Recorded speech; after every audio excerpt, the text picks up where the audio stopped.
நாலு காலு பந்தல் போட்டு நெத்தி மேல ஒரு வச்சு ஊரை விட்டு போயிட்ட சுதா தனியா.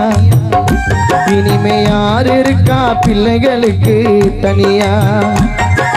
நாலு காலு பந்தல் போட்டு நெத்தி மேல ஒரு வச்சு ஊரை விட்டு போயிட்ட சுதா தனியா. இனிமே யார் இருக்கா பிள்ளைகளுக்கு துணையா. மரணம் என்னும் செய்தி வந்தது காதுக்கு. அம்மா சுதா போன மாட்டாமா வந்த எங்க வீட்டுக்கு. நடு வீட்டுல படுக்க வச்சு அழுவுறோம். அம்மா சுதா உன்னை தட்டி தட்டி எழுப்புறோம். ஏண்டா கடவுளே எதுக்கு படைச்ச அம்மாவை. அம்மாவை இழந்து பாரு உயிரில்லாத கல்லாவ.